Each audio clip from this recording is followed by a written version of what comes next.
Hello, and welcome to Fast Forwarding the Race to Zero Emission Tracking. My name is Monica Araya, and I am the transport lead at Climate Champions.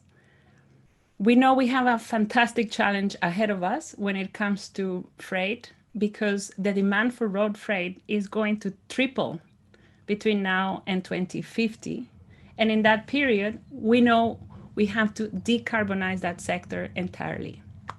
So we have a fantastic session today, and here is a visual summary of the variety of views we're going to share. We're going to hear from different parts of the value chain. We're going to hear from companies that are already doing their job, and we're going to hear about what is needed in order to go bigger and faster. So we will start with a perspective from companies such as Unilever, Scania, and DHL, and then we're going to hear from financiers and infrastructure, and then we'll close up with remarks from CalStar and from WEF. In order to get started, we are going to now switch to a scene seater that is going to come from the great group ICCT. And before we do that, let me make sure that I emphasize something. I mentioned race to zero, so we don't have time to waste for the race to zero emissions challenge, but we don't have time to waste in this session. It's short, and therefore we won't have time for Q&A. Therefore, I invite you to join the conversation. You can see it in the screen. You can join through Slido, send some remarks there. You can scan the QR code. And toward the end, there is an important question we want to ask you, and we would really want to hear from you. So let's just give a few seconds so that you scan it. And when we are ready to go, we are going to start with ICCT and this great Vision 2050 paper that I encourage you to go and read. It's fantastic. Rachel, welcome. Tell us who you are and let's get started. Hi, thank you so much for the introduction and for having me. I'm Rachel Muncrief. I'm the Deputy Director at the ICCT, and I'd really like to just help set the stage for today's conversation by first introducing you to some results for a new report that ICCT recently put out that really looks at what level of reductions are needed from the entire global transport sector in order to meet climate goals. So for this exercise, we looked at what's the 2050 greenhouse gas target should be for the transportation sector in order to for the transport sector to sort of do its share towards the goal of limiting global warming to 1.5 degrees C this century. And the answer is by 2050, we need approximately 78% reduction from the levels that we're at today. So if you look at this figure, the yellow bars on the left, or what Monica mentioned, we project that we're still growing over the next 30 years in light duty, heavy duty, aviation, marine, et cetera. And then the bars on the right really show where we project the needed reductions can come from. So the bars on the right really represent what we, ICCT, sort of think is feasible under an ambitious policy framework over the next 30 years, really given everything that we know about the current and projected technology developments, as well as what the potential for policy is able to drive. I really want to note that when we developed our conclusions for what's possible, we really had to keep in mind this balance between improving efficiency of conventional vehicles, because we know that a lot more conventional vehicles are going to be sold under pretty much any scenario. But then we also had to look at ramping up the market penetration of zero emission vehicles, because we also know that that's really what's needed to reach sort of the end point of a decarbonized transport sector. So for heavy duty, over the next 30 years, it comes out to almost a fairly equal combination of both efficiency and zero emission technologies to reach this target. Of course, this session is really focused on accelerating the zero emission piece. And,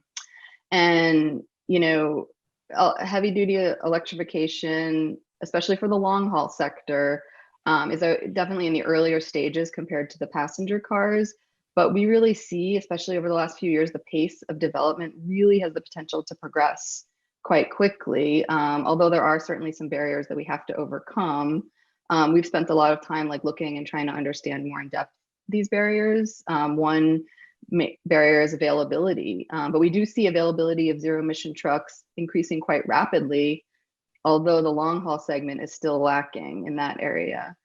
The next is cost parity. I mean, cost parity is going to be necessary, and we do see with the right drivers in place, cost parity, even for the long haul sector, could come in the 2025 to 2030 timeframe.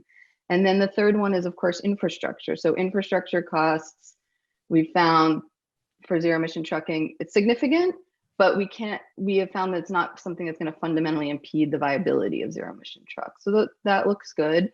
And then we look at what's needed to overcome these barriers. And we see that there's 3 key pieces really needed to drive the transition in the heavy duty sector. One is policy. So we really need technically sound policies, new vehicle regulations to drive the efficiency and the increased electrification in the fleet. The second is well-designed incentives. Really, fiscal incentives have played an integral role in spurring on electric vehicle sales in the light duty sector, and we believe that's also really needed in heavy duty. And then the third is investments, targeted investments. So we really feel like, especially for infrastructure, the transition to electric vehicles will really require strategic investment in convenient and reliable charging infrastructure network.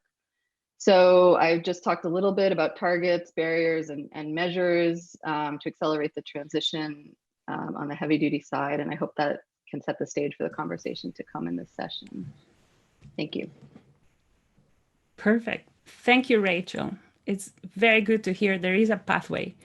And I'm also very happy to introduce our next speaker. She is going to inspire us. She does a lot of work already in this space. This is the Minister of Environment of the Netherlands. I am actually in Amsterdam, so I'm very happy to welcome her. She's also the chair of the Transportation Decarbonization Alliance, as we know, TDA.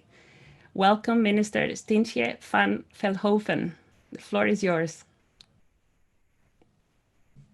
Thank you so much. And I must say, I fully respect the fact that you have been able to pronounce my first name, because my parents didn't really envisage for me to have an international career with this kind of an impronounceable name. So compliments to you. And thank you for the opportunity to offer some opening remarks. First of all, of course, I hope everybody is healthy. I had a test myself a couple of days ago. Unfortunately, it was a negative test, and I think the first time I was ever happy to have a negative test outcome. But I think it only underlines for all of us on a daily basis how we are in the middle of a health crisis. All watching the race for a good vaccine for COVID-19 and hoping for a good result. Today we are here for another race, the race to zero emission trucking. And what a meaningful race that is too. Only 4% of on-road fleet are trucks, but they cause over 60% of freight transport CO2 emissions. And if you look at the projections, they could double by 2050 due to continued growth in freight demand. So zero emission commercial vehicles are really key to curbing increasing freight emissions. And it has so many more benefits. Think about improving urban air quality and thus the health of so many people. In the Netherlands, 1 in 5 children that suffers from asthma has this disease because of air pollution. So this only underlines the role that we can play in the life of so many children. If we improve air quality, we improve their life. And for this, zero emission trucking really is a very important factor. It is my ambition to keep the importance of freight high on the political agenda, given the great potential for and the benefits of doing this. And a lot is happening. I'm really happy to see that the topic is gaining so much traction. We've had a fruitful series of events and workshops. We're happy to see this increasing collaboration with the World Economic Forum, Road Freight Zero, going forward as well. Yet more is needed because we're still not on track. All current projections suggest that not enough zero emission freight vehicles will be on the road by 2030 or 2050. And if you think about the average age of retirement of a freight vehicle being 10 to 15 years, we really need to speed up. Because if we want all vehicles on the road to be zero emission by 2050, we really need to finish by 2030, 2040. So that we've got a very tight schedule.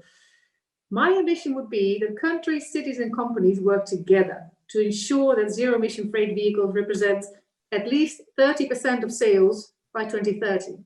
I think we need to set ourselves a very clear target. 30% of sales by 2030 and 100% by 2050 at the latest. For Europe and other front-running regions, these targets, I think, should even be higher. This will provide a clear market signal. I think that is what the importance of these targets is. It's a clear signal for all parties involved, because we are too often involved with a chicken and egg problem where everybody is waiting for somebody else. We need to provide, as politicians, and I think that's what Rachel just said, we need sound policies, clear market signals to all parties, producers, buyers, cities, planners, utilities. This is a key to break this apparent deadlock, and which leads to a too low pace in the transition. If we move together, we can all move faster and further. We're all holding a piece of the puzzle. Above all, the transition to zero-emission trucks is not just about replacing the vehicle, because it really needs a systemic change. If we get the vehicles on the road, we need to charge them. So we need information, understanding of how many will be driving and where, and how to optimize the charging infrastructure. That will be crucial for city planners and utilities to timely build the right infrastructure, and for governments to coordinate these efforts. So all players need to do their bit in speeding up the systemic change. And I think there are 5 crucial elements that I'd briefly like to highlight. First, governments, they can create the necessary frameworks and policies and incentives, like California, for example, has done. The sales requirements for trucks that California has announced, they are major best practice.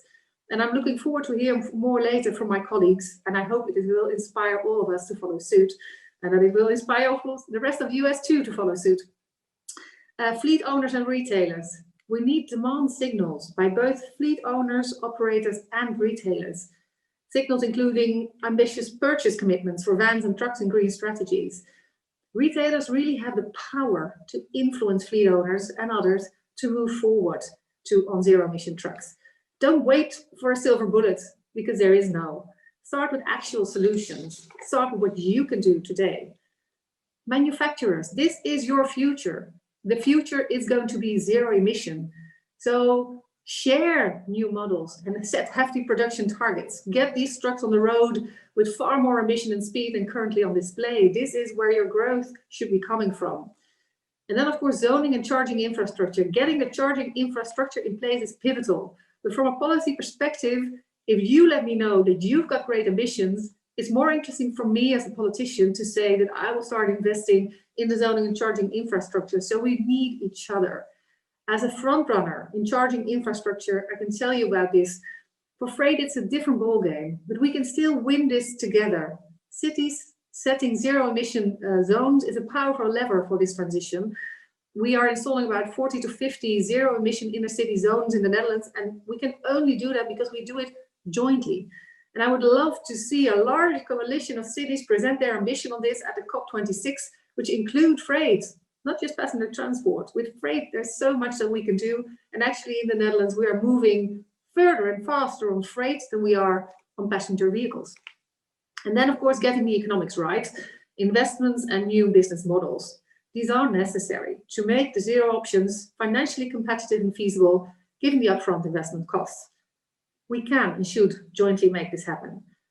In less than 3 weeks, during the en route to COP26, we will build on the outcomes of the conversations here today.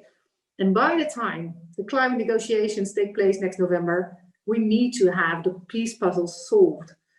It's not the future, it is the present. And for us to drive now and make the best of this race to zero emission trucking. In the end, we are all winners if we cooperate. Thank you very much. Thank you so much. And it's very important that we keep repeating what you just said. Don't wait for the silver bullet, winning together, and new business models. This is very much what we are going to talk about in this session. And I understand that you will stay for a few minutes, so hopefully you will get to hear some of the speakers that are coming next, because we're going to hear from a global forwarder, we're going to hear from a retailer, and we're also going to hear from an OEM. So let's get started with the next speaker, Ashish Joshi from Unilever. Ashish, please tell us who you are, what you do, and let's start thinking about what part of the puzzle you're trying to solve in the context of this winning together that the minister mentioned. The floor is yours. Thank you. Sure. Thanks, Monica, and thank you to allowing me to share what we are trying to do in Unilever. And it was great to hear from Madam Minister as well as Rachel earlier. And I think I'm gonna talk a lot about what they've already spoken. So there is already a lot of commonality that I could find, which is great. Just to start, sustainability is at heart of a business. The purpose of Unilever is to make sustainable living commonplace. So it's not just a good to do activity for us, it is indeed our business strategy. So that is something which is very important because everything starts from there.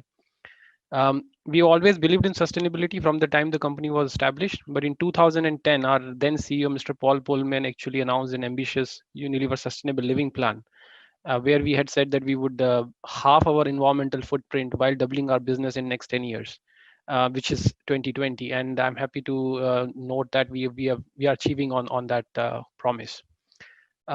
In logistics, it also meant that we reduced our emissions till the end of 2019 by 41%, and we are on track to do another 2 or 3% reduction this year. So that's been going on. We reset our base now in June earlier this year. Our CEO, Mr. Alan Jope, has already made a commitment that we would achieve net zero emissions as an organization by 2039. We've broken that target into a decade. So by 2030, we are committing ourselves to reduce our emissions by 50%, which includes logistics as well. So that's the piece that I am currently focused on in making sure that this decade, up to 2030, we reduce by 50%. The last 7-8 years journey has taught us a lot of things. We have done some things right. A lot of our emission reduction has come out of operational efficiency improvement projects. Whether it's about reducing kilometers traveled or improving utilization of our vehicles and also switching to cleaner alternatives. And that's the space which we want to continue to work on. However, just a quick numbers. Our current carbon footprint, our emissions footprint, 80% of that comes from road and 8% comes from ocean. So between these two modes, that's the biggest area for us to focus on. As I said, operational efficiency remains important. So reducing kilometers traveled, getting more efficient in reducing the empty kilometers as well is important for us and will remain always important. Intermodal solutions is an important play for us as well, because close to 20% of our emissions are on lanes which are more than 1,000 kilometers. So how do we switch away from the road into rail or other modes which are cleaner is an important element. Then, as Ma'am Minister also spoke about that, while we need solutions for heavy duty long haul transportation, zero emission vehicles, and it is not immediately available commercially, but we are not waiting for a silver bullet. So we are saying that yes, we are very much interested and we are very committed to move to zero emission technologies, especially on heavy duty long haul transportation. But more importantly, in the medium term, we are also focusing on alternate fuels, biofuels in particular, so that we don't wait for a commercial viability and we start to make an impact now. Cold chain will remain important for us. We have a beautiful, a lovely ice cream business. I hope all of you have enjoyed a Magnum or a Ben & Jerry's. But it also emits close to 16% of total emissions come from ice cream. So we have a specific focus on ice cream cold chain. So liquid nitrogen technologies and all those solutions we are looking at. Last mile solutions, city logistics is another important aspect. London already, where I'm sitting right now, there is an ultra low emission zone. City of Hamburg has banned diesel trucks and many other cities. So that's an area for us to partner with our customers and work on that. Last point from me, because I have very short time, it's important that we realize that we cannot do all of this alone. We will have to take the entire ecosystem with us. And this is something which we are trying to do while creating a project called Diesel Free France, where we are looking to get off diesel completely in next 2 years' time. And we have already started to partner with not just the 3PL and transport providers, but the entire ecosystem, starting with OEMs, fuel suppliers, other shippers and customers. And we believe this is the way forward. We all have to come together and we have to really put our best efforts in achieving these targets. So yeah, that's pretty much from my side. Looking forward to the rest of the conversation. Thank you, Monica. Thank you. And it builds really well on what Rachel told us. So because we need to improve from a perspective of operations, but it's not enough. We have to go all the way to zero. So net zero by 2030 already sets the tone for others in your sector, and we will make sure we benchmark others. So congratulations for setting that ambitious target. Let's now hear from a global forwarder, a global forwarding company. That's very interesting. So let's welcome Kathrin Brost from DHL. Tell us what you do, and let's build on what we have been discussing so far. Yeah, thank you so much. Thank you so much for having me.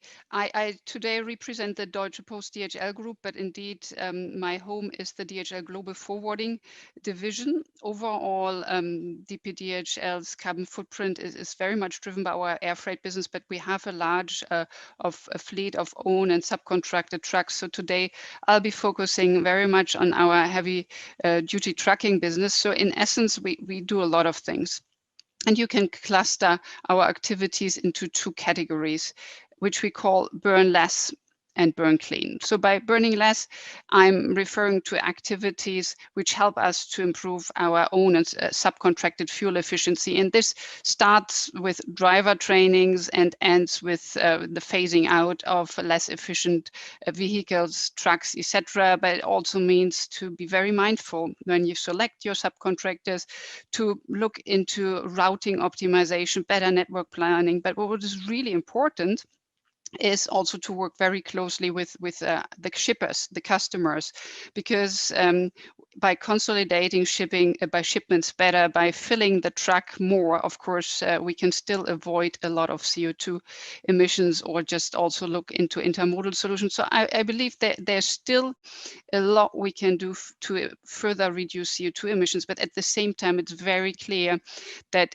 efficiency gains are slowing down, and it's high time that we really moved to what we call the second S-curve, which is all about true decarbonization.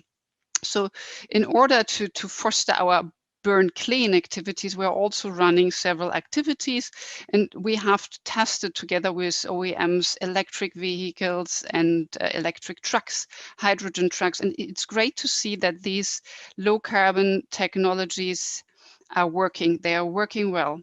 What is not so great is that they are hardly available. It's still just tests and pilots. We need to scale them up, and we need to make them available on a larger scale.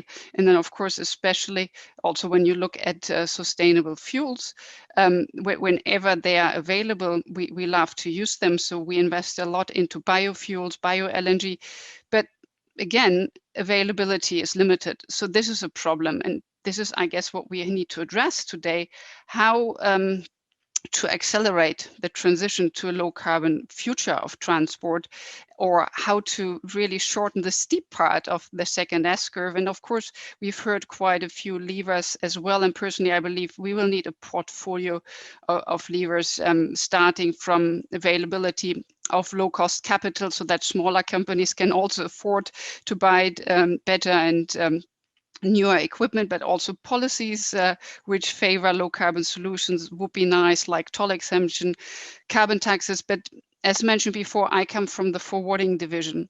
So we do not own any trucks, any aircraft or vessels. So for us to foster the transition to a low carbon future is difficult. And what we are longing for is really a mechanism which allows us to fund these new technologies, but because we don't have the assets, we need to fund them with subcontractors, with other players outside the industry. But at the same time, of course, we need to be able to claim the CO2 savings or reduction, which we have been able to fund. So we believe there is a huge potential if we could set up something like a book and claim solution, something to push insetting and offsetting projects within the transport sector. And because we believe that this is so important, we actually wrote a white paper together with the Smart Freight Center about this topic. I believe Sophie Punte mentioned that earlier today. It's called Carbon Insets for the Logistics Sector, and will be published tomorrow. So I know my time is up. So if you're interested, please have a look at the white paper. Thank you so much. Thank you, Kathrin. It's impressive. Everybody's on time, so let's keep the time carefully managed so that we get to hear more insights. And you kept mentioning two words: availability and funding. We'll get to the funding question later on, but let's now focus on that availability point that you make, which is extremely important. And therefore, let's connect that to the next panelist. We have Andreas Follér from Scania. Scania has been an early supporter of the Race to Zero. So it's a pleasure to have you. And would you like to share your vision, but also respond to that question that Kathrin was mentioning about availability of models and a perspective from the supply chain, from the supply side would be very welcome. The floor is yours. Thank you, Monica.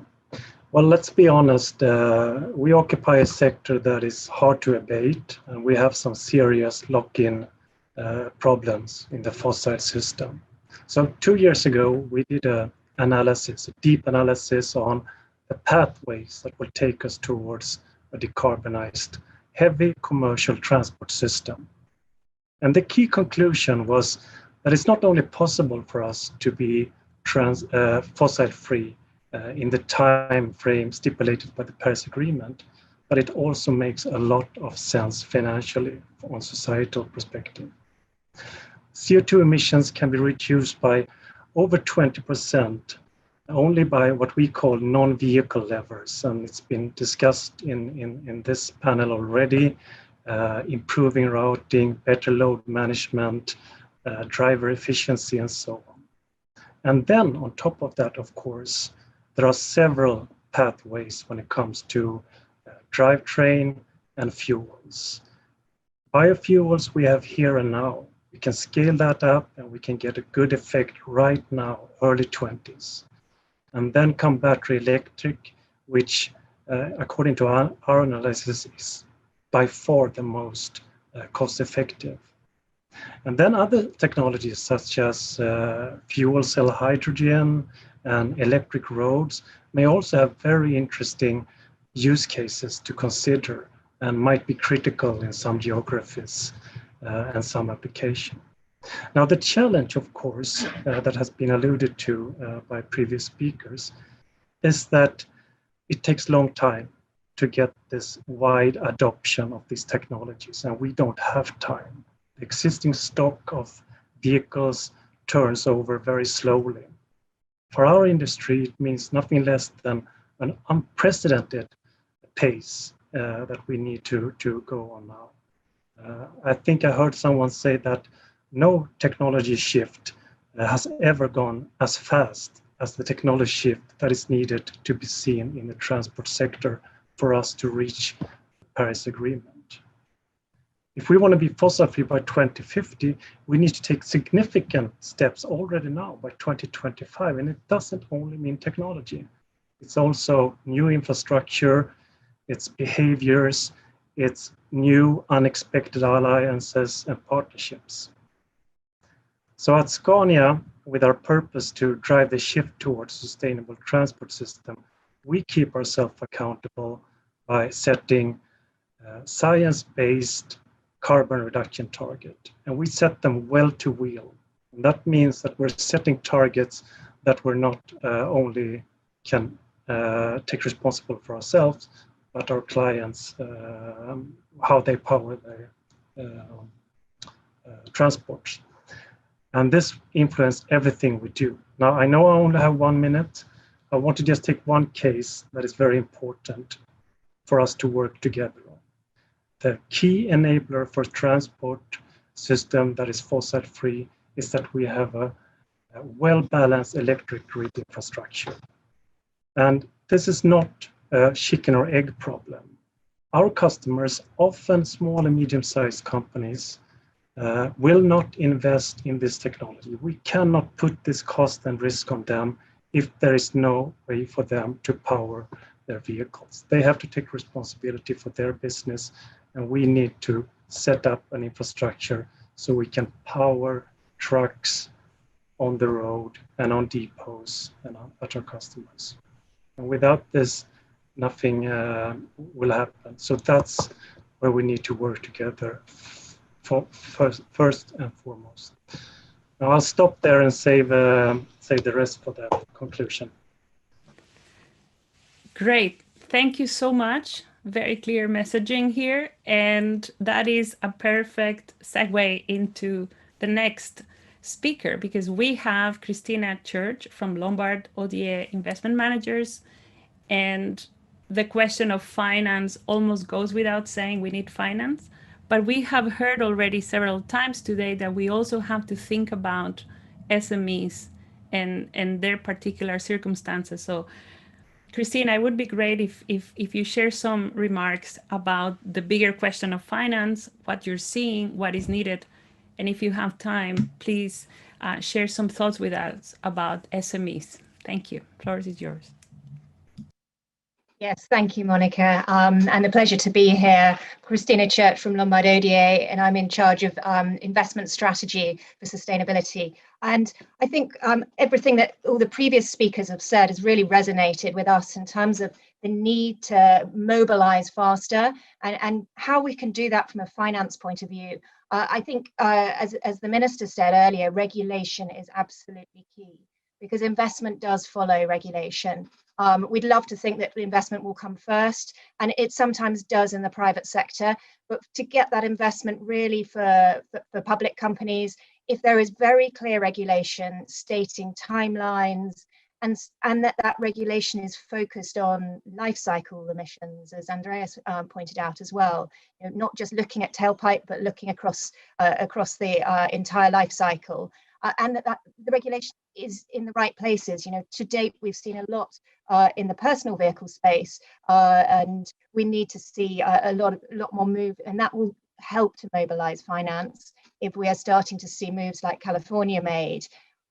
The other point is, again, coming back to the point that Andreas made on company targets. It is very important from the point of view as an investor to understand where companies are positioned in this race to net zero.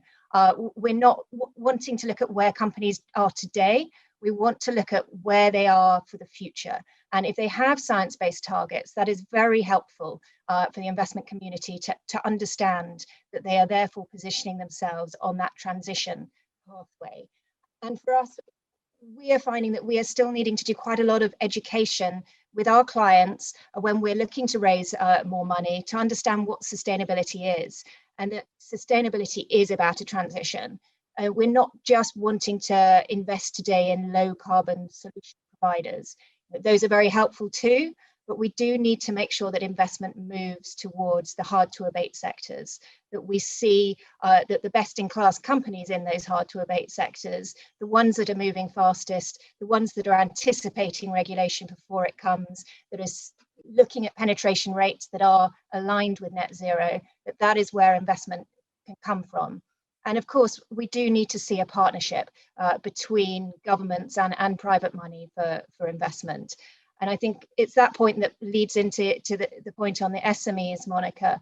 We don't want to leave anybody behind. This needs to be a just transition. However, from an investor's point of view, and as us as asset managers, it is our fiduciary duty to generate returns for our clients. It's very helpful that today technology has come down. Technology costs have reduced so far that we are now seeing opportunities for investment across many different areas of the sort of low carbon space. And we're seeing opportunities where electric vehicles can be profitable, certainly for at the trucking end of the spectrum on total cost of ownership. It's getting a lot more opportunities for different technologies, whether it's hydrogen, fuel cell, or electric. But certainly we want to make sure that there is enough funding going across the spectrum, and that there isn't any greenwashing in there, that big companies are enabling. The bigger companies are disclosing more, but not disclosing in the right place. And of course, infrastructure is key. I think that's been brought up by most of the speakers. We do need to see investment into that infrastructure to try to help with this chicken and egg scenario of, is there demand? There isn't demand because there isn't infrastructure. So I think that's a key point for us to see investment into private assets in infrastructure. Thank you, Kristina. And while we give some time to Doug from Angie Impact, let me ask you a very quick question, because we heard this morning in a different panel from Volvo Cars that they had this green bond, it was oversubscribed, and they are going to use it in order to finance their shift to electric vehicles. Is there anything you would like to share with us about that?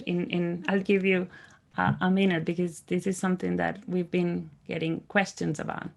Yes, thank you for bringing that up, Monica, because absolutely, we're seeing an explosion in green financing in the credit market, and it's fantastic to see sectors, and particularly sort of traditionally harder to abate sectors, tapping into green financing, whether it be via green bonds or via sustainability linked bonds, which are with targets assessed. But yes, it's great. We've seen a number in the automotive sector coming to market, focused particularly on electrification of vehicles. We'd love to see more coming in the heavy trucking sector as well. Great. So yes, so happy that there have been good news today. And since infrastructure has been mentioned several times, let's now turn to Angie Impact and Doug McMahon. He is going to share some ideas for how to go bigger and faster. And as we know, in terms of long-term tracking, long-haul tracking, we still have many questions about what are the optimal technologies, assuming that it's going to be a combination of battery electric and fuel cells and others. What would you like to share with us, Doug? The floor is yours. Thank you, Monica, and pleasure to be part of the dialogue today. I think, as Rachel mentioned, decarbonisation of these heavier vehicle classes is still in very early stages. NG here in the Americas is working on a couple of flagship projects. So we're working with Anheuser-Busch to electrify 21 Class 8 trucks at the moment. And I know it's a different vehicle class, but we're also working with Santiago, Chile, to help them decarbonize 6,000 bus fleet. And I think there's a lot of lessons that can be kind of learned from those, from a utility and infrastructure perspective, as we that may be relevant to the race to zero emission trucking. The Brattle Group here in the US recently estimated that there's going to need to be an investment of around about 75 to 125 billion across the US electric power sector between now and 2030 to serve the 20 million EVs that we're expecting to have on the road. And that's going to include about 30 to 50 billion for adding 1 to 2 million public fast chargers and customer side infrastructure. So this really presents like significant challenges and opportunities for the utility industry and infrastructure companies that are looking to help in the acceleration of vehicle electrification. So I'm just going to briefly touch on 3 that I think can play an integral role in terms of Class 8 trucks. So firstly, and I think this is also a critical one that's been well talked about, is the siting of that charging infrastructure. So again, a different vehicle class, but electrifying 100 buses creates the equivalent electrical footprint of the Empire State Building, okay? Just to put that in perspective. So that means for an entity like the MTA in New York, who have a fleet of 6,000 buses, you're creating the electrical footprint of Midtown Manhattan in outer boroughs of New York. And that's going to place a tremendous amount of stress on the electrical grid in those areas. Now think about what that means that the Port of Los Angeles have committed to decarbonize 10,000 dredge trucks by 2035. And it starts to give you a sense of the challenge ahead. The good thing is that I think there's lots of really innovative, more or less commercialized siting tools that can aid with the optimal siting of charging infrastructure. But there are still various challenges on siting that need to be addressed. And the first of those is getting hold of timely, accurate local electric grid utility capacity data from which to model against vehicle traffic and charging patterns and the like, so you can start to work out where to optimally locate. The second is actually the availability of land to build this charging infrastructure, which can be particularly challenging in urban areas. And then the third is much more around kind of effective coordination across developers who are looking to build that charging infrastructure on behalf of customers to ensure that infrastructure is being shared optimally and to ensure that we're not over or underserving customers in a particular geography. So that siting piece is obviously very critical. I think the second big opportunity to accelerate, that's kind of in the utility wheelhouse, is the introduction of heavier vehicle class specific innovative utility make-ready programs. So making money available for developers and utilities to offset the cost of that charging infrastructure. In the US, we've seen some really strong commitments from certain geographies, including New York and California, regarding the rate basing of public fast charging infrastructure. Yeah, most of the focus to date has been on light duty vehicles. So I'd expect the next stage would be to have specific mechanisms for heavier duty vehicles. And ideally, these sorts of programs need to be supported by the forms of grants and incentives to ensure those least able to afford decarbonisation are able to participate and draw value. The final piece, and again, I think Rachel and Andreas have touched on this in previous commentary, I think this is probably the most critical but complicated piece that needs to be addressed. And this is where the fact that utilities, infrastructure companies, and other key stakeholders, in my mind, need to move beyond focusing on setting success around simply putting steel and concrete in the ground, and work with truck owners and businesses to drive down the total cost of ownership, particularly if we're going to get to cost parity between 2020 and 2025. One simple way is for utilities to put in place rate structures that temporarily assist early adopters of electric trucks to help them avoid demand charges. So Southern California Edison, a West Coast utility in the US, have introduced an EV rate, EV9, that provides demand charge relief for trucks until 2024. So that's great. But more must be done, particularly if we're going to ensure that those who can least afford the transition are able to benefit. So, we're trying to advocate that these small businesses, many who have challenges with credit, to spend $300,000 on an electric truck versus $50,000 on a Gen 3 or Gen 4 diesel truck. We're asking them to pay more in insurance, and then we're asking them to change the way they operate and maintain the vehicles in an ecosystem they have no experience operating in. So not only must the entire industry come together to lower that initial total cost of transition for these truck owners, we must also help them optimize operation and maintenance and take advantage of grid service revenues to offset upfront costs and share in that financial and operational risk of ownership. Thank you so much. I think you already laid out the beginning of a coalition here, this TCO, bring down the TCO coalition, because it's a very, very common challenge that we hear about no matter the region. So I would like to propose to the organizers that we do a second round in a few months with this group, so we get to more concrete steps, and we will hear from WEF and Angie in particular as we wrap up some concrete things she's working on. Let's go back to the point that we are in a race to zero. There is actually a campaign that you can support by endorsing a science-based target, just as Scania laid out. And next year, by around 12 months from now, we are going to have a big moment, a big climate moment, that COP26 moment is going to happen in Glasgow. And what we're going to do in the next minutes is that we'll give you time for some brief remarks where you would ideally mention what your company could commit to by COP26, and or your ask as a company from that process. So let's do that. And because we didn't have time for Q&A, we also would like you as an audience to send us your ask through Slido. As I mentioned before, you can scan the QR. And the concrete question is, what key outcome, what is the signal that you would like to get from, or that we need to get from COP26 when it comes to the acceleration of zero emission tracking? Let's do that. And while you write on Slido, let's just go back to our panelists. And may we start with you, Rachel?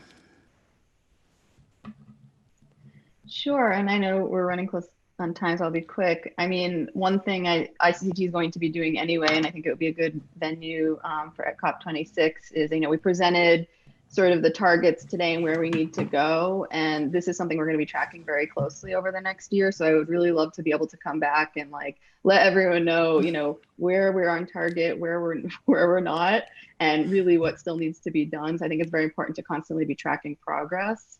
Something that, of course, we'd like to see as ICCT, we work very closely with governments. COP26 is such an important and good venue for governments to be sending that extremely strong and well-messaged and sort of inline signal to the market of, you know, where they're going to be going and the policies and measures that they're going to be putting in place. So that's really something that we're going to be looking for. Thank you, Rachel. Ashish, what would you like to add? Yeah, thanks. Very engaging discussion. I was making some notes. I think I really loved it.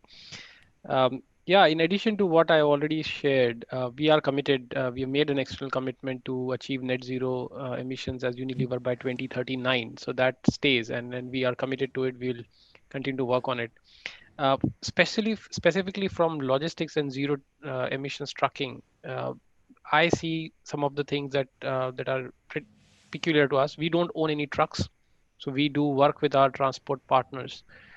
And the TCO discussion is real. So we cannot close our eyes and say that we want clean trucks, but it should be at zero cost. And we understand technologies like hydrogen fuel cell and battery electric heavy duty would come at some on cost.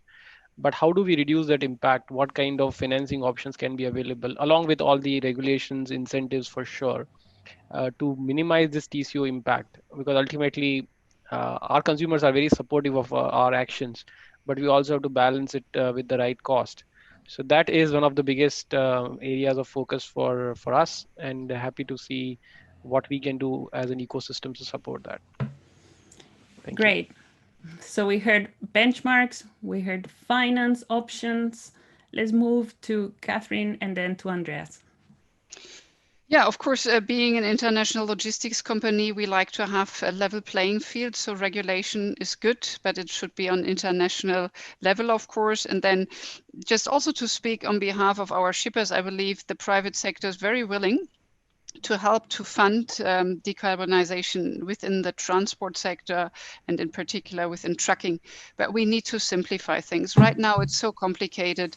And yeah, just to throw a few buzzwords at you, I think we need a mass balance concept. We need book and claim mechanisms so that those companies which are willing to help funding a low carbon future also get the credits for it and are able to really claim the CO2 savings.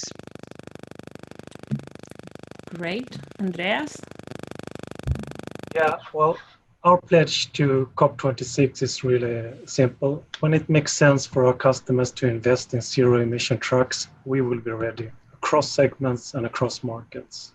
Already today, customers can order plug-in hybrids and fully electric trucks for urban applications, and we have the broadest range of products that can be powered by alternatives to diesel, but we will be ready on fully electric trucks when it makes sense for our customers.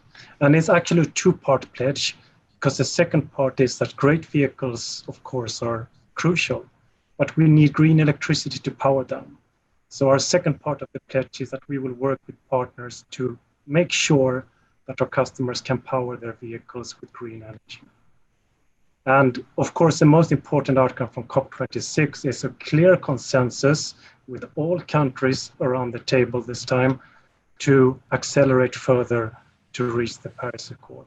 And then national governments can use that ambition to create a predictable playing field so we as businesses can go about and do what we're good at and provide the solutions. Thanks. Thank you. Thank you for your pledge. You're very welcome to join the champions team and tell us more about how you're planning to do this. Sure. And then let's see, now we have Kristina. Yes, so for us, what we hope to be able to show portfolio temperature alignment across all our portfolios so that our clients can see what temperature our portfolios are against and be able to track the improvement on achievement of the Paris Accord. We also are very hopeful that we will see a much tougher targets being set by the countries at COP26, and we do want to see regulation that can push people to will enforce companies to disclose more about what they're doing, not just in a financial nature, but climate related, and in particular across all scopes of emissions, including scope 3. Great, and thank you for bringing not only the regulation but also the disclosure. It's something we need to normalize. And Angie, I think we were able to capture some of the Slido answers from the audience, and when we prepare some summary from this session, we will be very happy to share some of your feedback from the audience perspective.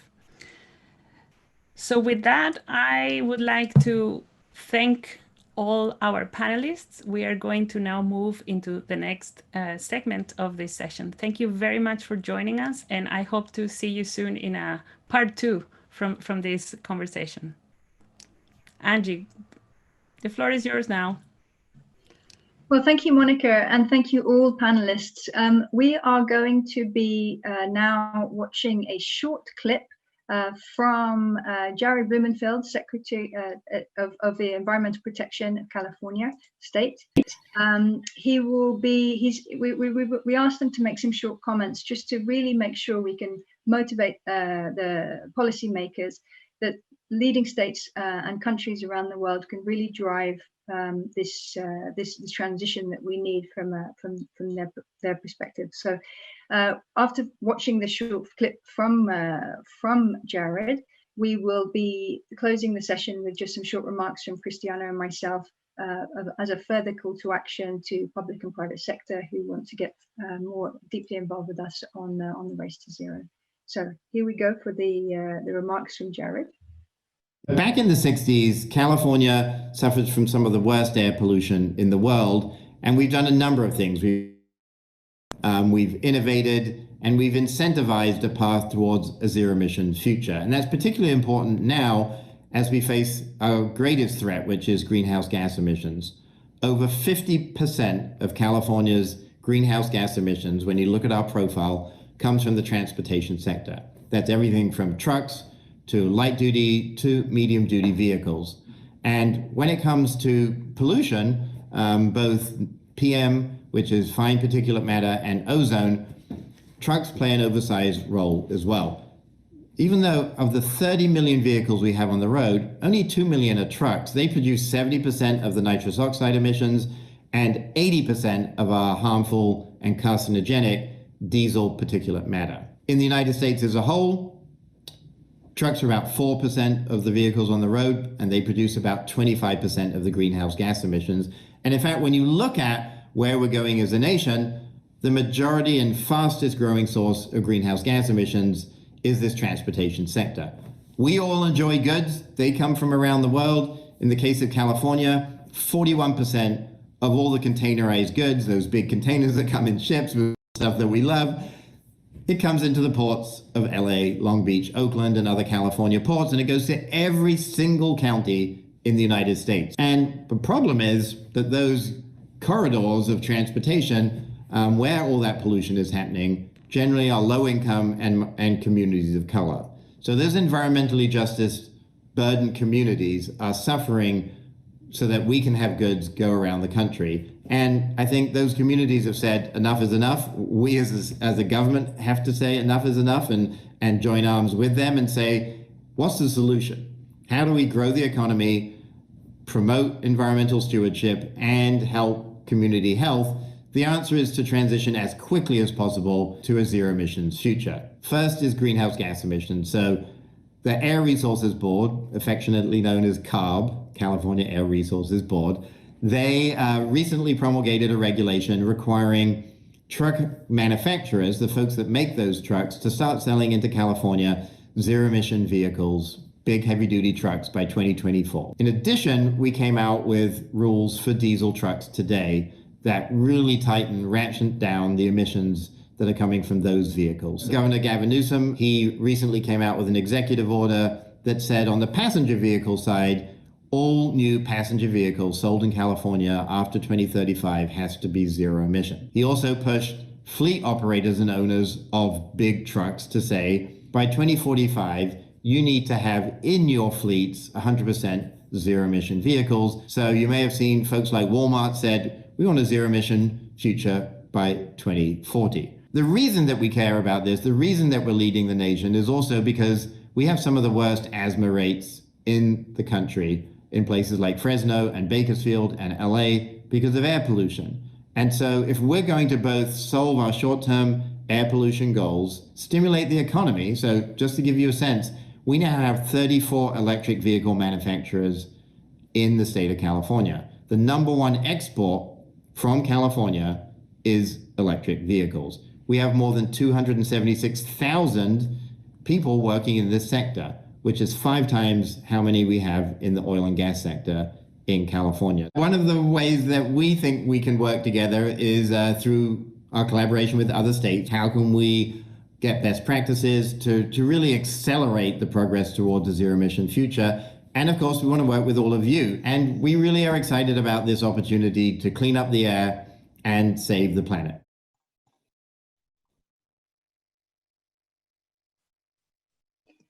Yes. So as we've heard from Secretary Blumenfeld, California is doing quite a lot to advance zero emission trucks. So building on that, 15 states in the United States have agreed to working together towards having 30% of sales of new medium and heavy duty vehicles being zero emissions by 2030 and 100% by 2050. So there's quite a lot of momentum in California and in the US for zero emission trucks. And then from now on, it'll only get better. So the next step is really to align leading nations around ambitious targets for zero emission commercial vehicles ahead of COP26.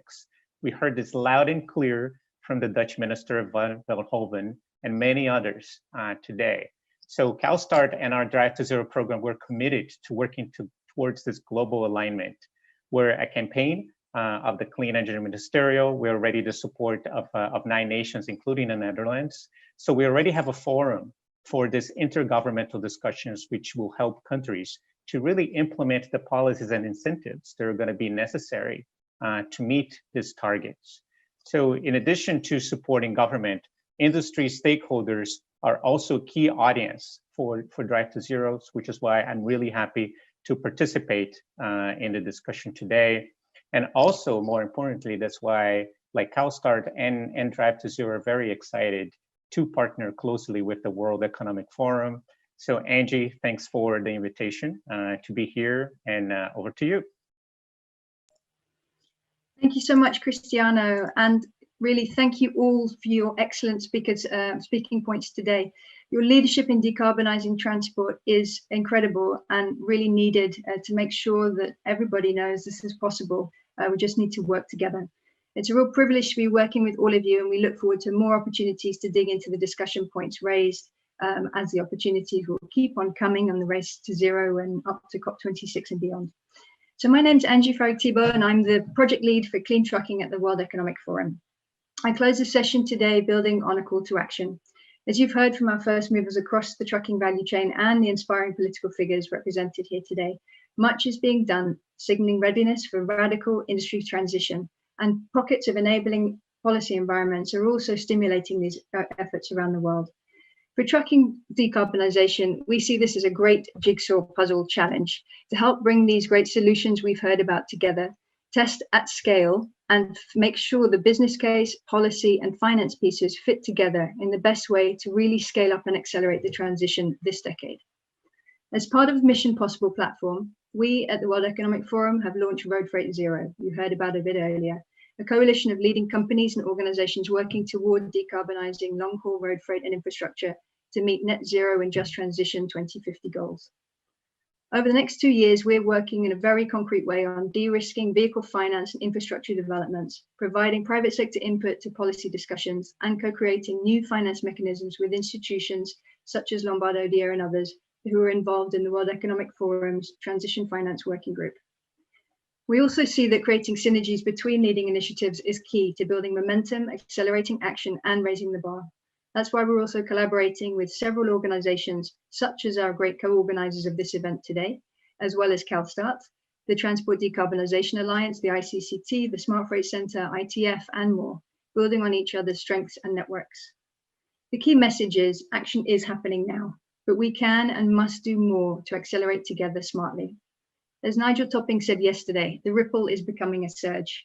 And this couldn't be more true than in the trucking value chain, where we have market readiness, growing political will, and collective action mechanisms already established to capture the huge gains to be made for society in meeting clean air, environmental justice, and climate goals. So we hope that you're now not only inspired, but geared up to set similarly ambitious goals to those who we've heard today, and act on implementing them collectively with your value chain partners through these established platforms that we've also shared with you today.